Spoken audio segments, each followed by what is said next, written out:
Hello, I'm Nadia Nazir and you're watching tvsarawak.com. These are the headlines.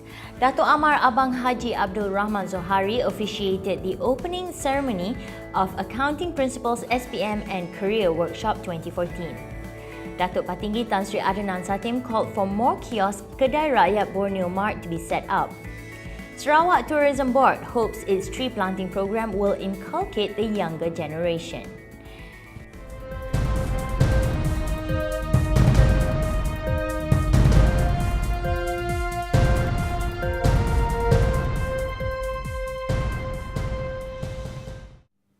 The opening ceremony of Accounting Principles SPM and Career Workshop 2014, which was organised by Saberca's 3rd Mile Unit and Saberca Satok, was held in Kuching Park Hotel today. It was inaugurated by the State Housing Minister, Yang Berhormat Dato' Amar Abang Haji Abdul Rahman Zohari bin Tun Abang Haji Openg. According to the facilitator of the workshop, Tan Hun Siang, all the students stayed in the hotel for one night and returned home after the workshop ended. Dato' Abang Zohari said that the workshop is a real testimony of how close people in Sarawak are because Saberca's 3rd Mile and Saberca Satok, comprising of Malays and Chinese, joined hand in hand to make this workshop a success. He reminded the SPM candidates attending the workshop to be confident, prepared and knowledgeable.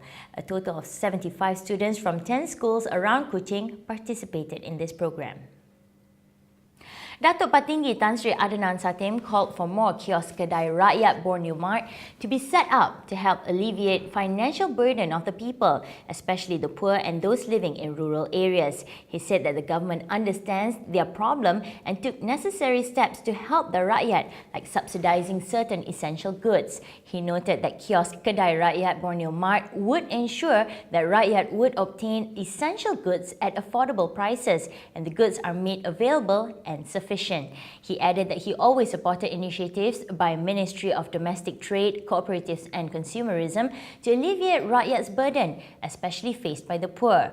Meanwhile, Federal Minister of Domestic Trade, Cooperatives and Consumerism, Datuk Sri Hassan Malik, said the Kedai Rakyat Borneo Mart program was an initiative by his ministry to transform traditional village tuck shops into Kedai Rakyat. He added that besides selling products like rice, sugar, flour, cooking oil, petrol, diesel and other related goods, the shop also acts as distributor for other smaller shops in the area. More such shops are on the way in Sematan, Lundu, Kapit, Miri, Sebuyau, Mukah and other locations. So far, kiosk Kedai Rakyat Borneo Mart has been opened in Simanjan, Lawas, Gedong and Bintulu. Several NGOs thanked the Chief Minister, Datuk Patinggi Tan Sri Adnan Satim, for speedily intervening in what is believed to be non-transparent development of the proposed Piasau Nature Reserve. Among the NGOs are the Malaysia Nature Society, Miri Chapter, the Piasau Camp Miri Nature Park Society and the Hornbills Watch Group, who are actively promoting the reserve, which is famous for its hornbills, a totally protected species of birds in Sarawak. Datuk Sebastian Ting Chiu Yu, chairman of Piasau Camp Miri Nature Park Society, applauded Tan Sri Adnan's prompt action and said that such immediate action to resolve the issue is another added testimony of the Chief Minister's leadership of genuine care and concern for the welfare of the people of Sarawak. He added that this is proof that Chief Minister is very committed to the conservation, preservation and protection of Sarawak's environment. PNR was established to enhance the historical value and functions of the area, formerly known as Piasau Camp. Sarawak Tourism Board hopes its tree planting program will inculcate the younger generation with ambition, passion and compassion for the environment that will define the country's future. According to Sarawak Tourism Board Chief Executive Officer Datuk Rashid Khan, the greening project undertaken with Eastwood Valley Golf and Country Club represented the opportunity for all to come together as one to cultivate, especially among the younger generation of Sarawak, that Borneo's greenery was one of its precious national treasures. Besides, the effort also helps in balancing the state's carbon footprint. He commented that Miriams had been very supportive of environmental practices with its emphasis on No Plastic Bag campaign, which had the support of major shopping outlets and proven successful.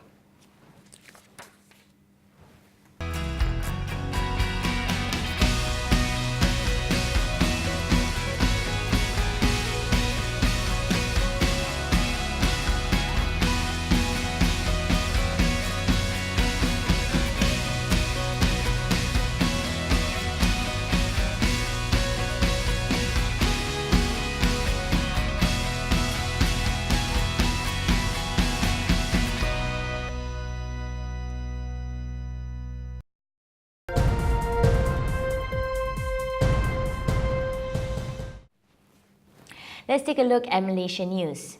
Prime Minister Datuk Seri Najib Tun Razak said the move by the government to reduce the fuel subsidy was to look after the interest of the people and the country in the long run. He reckoned although the move was unpopular, it had to be carried out as the fuel subsidy borne by the government each year was too high. He added that if the move had not been taken, it would have an impact on the national economy due to the reduced revenue of national expenditure. However, the government would announce various measures to assist the rakyat in facing the problem of the reduced fuel subsidy in tabling the budget on October 10th. Datuk Seri Najib, who is also the Finance Minister, said this included the giving out of targeted subsidy directly to the people, such as schooling aid, One Malaysia People's Aid, also known as BRIM, and other assistance to be announced later. He also said the government would also review the granting of bulk subsidy for fuel in view of the leakage in the distribution of fuel to the people in the country.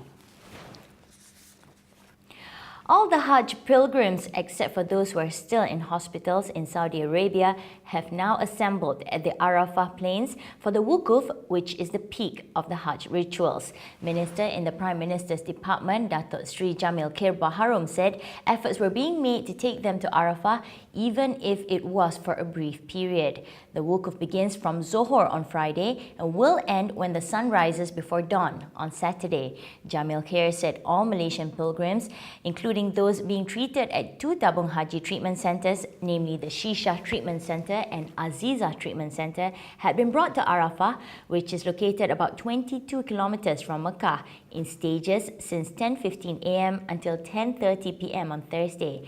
This year, 22,320 Malaysian pilgrims are performing the Hajj, and so far 5 pilgrims had died in the Holy Land.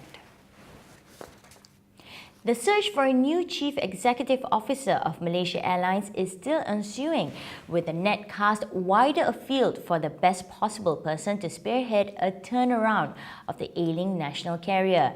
The candidates being considered would need to be a goal-getter with strong business and entrepreneurial skills, coupled with aviation experience and understanding of national concerns, said the source.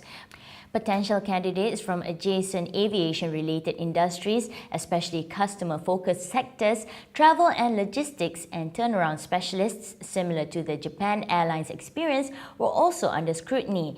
When Japan Airlines filed for bankruptcy protection in 2010 with $25 billion debt, the Japanese government invited Kazuo Inamori, who had zero experience in the aviation management, to be its airline's chairman. Regarded by most Japanese as god of management, Inamori managed to turn around Japanese airline through retraining programs, new management and concepts. He had the flagship airline relisted on the Tokyo Stock Exchange within 3 years of being in charge. With the Open Skies policy for ASEAN implemented in 2015, the new MAS will need a stronger leader at the helm.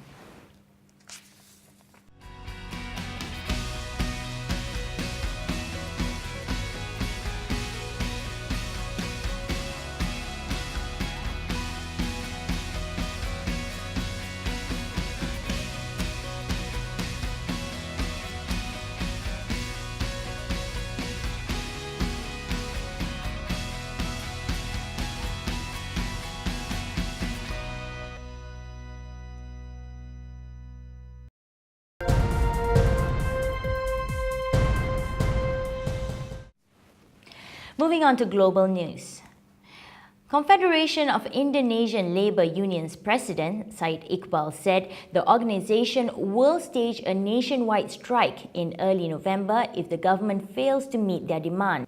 On Thursday, around 50,000 workers took to the streets, demanding pay rise, free medical treatment and abolition of an outsourcing system for labour recruitment. The protesters also demanded that the new government's plans to raise prices of subsidised oil fuels be dropped. The workers are also asking the government to terminate the operation license of US mining giant Freeport-McMoRan Copper and Gold, which has large copper and gold mines in Papua.